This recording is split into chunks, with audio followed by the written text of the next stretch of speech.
नाज़रीन देखें, जो हुकूमत होती है ना उसको जवाबदेह होना होता है, अपोजिशन को नहीं।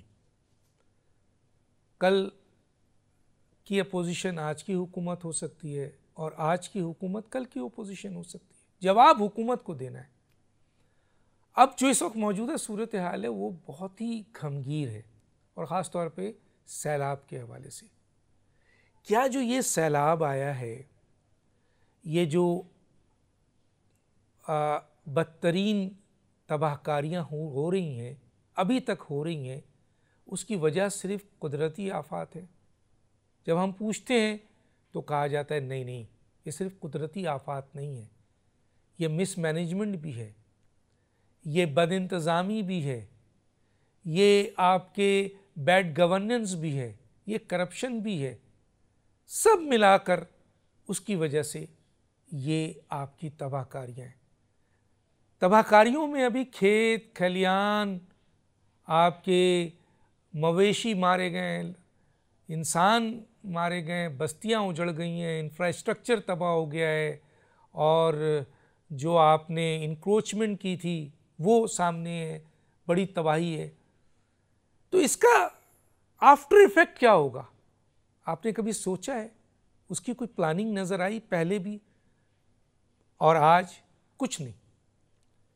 तो आफ्टर इफेक्ट में आप जब जाएंगे रिहेबिलिटेशन की तरफ तो सोचिए, आपने अभी एस्टिमेट दिया है कि $30 बिलियन जो है वो आप इसका जो है नुकसान है अभी सिर्फ इस पोजीशन पे।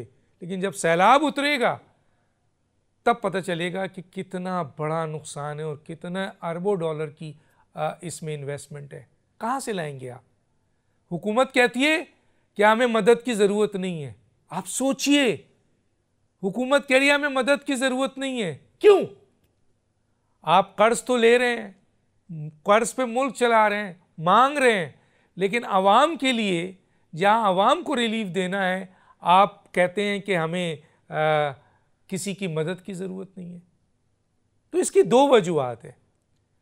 एक तो ये है कि आप नहीं चाहते कि मदद इंडिपेंडेंट NGOs के ज़रिए हो, क्योंकि आप बैनुल-अक़वामी ताकतें और हुकूमतें, पाकिस्तान की हुकूमत और इनकी जो इंतज़ामिया है इस पर एतबार नहीं करती। क्यों?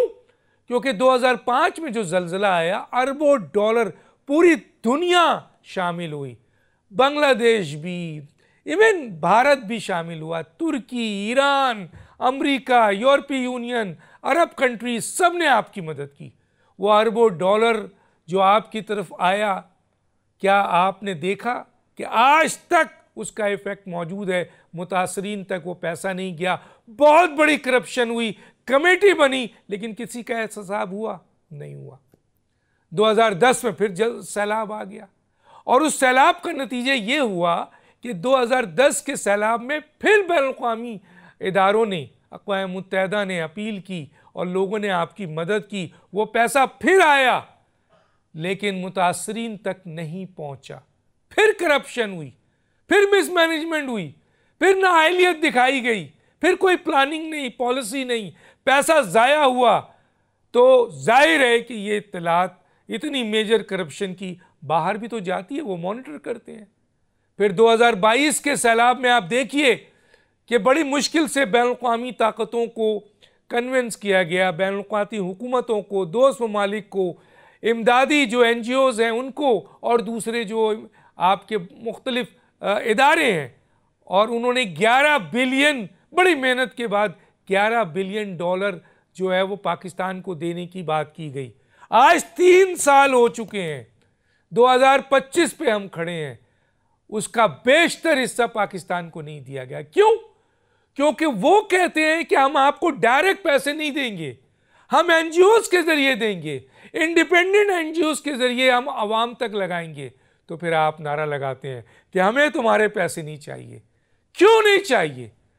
कर्ज नहीं लेते आप, मुल्क नहीं चलाते हैं, अयाशी नहीं करते हैं, लेकिन जब गरीब आवाम के लिए पूरी दुनिया आपको पैसा देना चाहती है और रिलीफ देना चाहती है आवाम को, और आप पर एतमाद नहीं है क्योंकि माजी में आपने अरबों डॉलर को मिसमैनेज किया है, करप्शन में इस्तेमाल किया है, तो फिर ये वो पैसे अपने एनजीओ के ज़रिए हकीकी आवाम तक ले जाना चाहते हैं, जो बेचारे तबाह हाल हैं उन तक पहुंचाना चाहते हैं। तो आप कहते हैं हमें नहीं चाहिए। क्यों?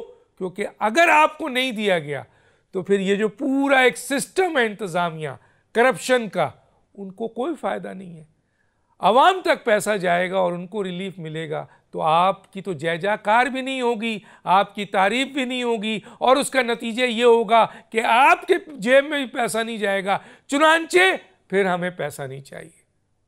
ये लम्हे फ़िक्रिया है पाकिस्तान के लिए कि पाकिस्तान में आज जो अभी तक ऐलान हुआ है वो हुआ है अक़वाम मुत्तहिदा ने इस इतने बड़े डिज़ास्टर पर $3.4 मिलियन अक़वाम मुत्तहिदा ने मेरा ख्याल है 4-5 कोई लाख डॉलर का ऐलान किया है, और यूरोपीय यूनियन ने कोई 35 करोड़ रुपए का ऐलान किया है। ये है आपकी वर्थ, और उस पर भी आप कहते हैं कि जनाब हमें पैसा जो है वो नहीं चाहिए। किसके लिए? किसके लिए? बहुत बड़ा सवाल मैं छोड़ के जा रहा हूँ। डॉक्टर दानिश को याद दीजिए। अल्लाह हाफ़िज़।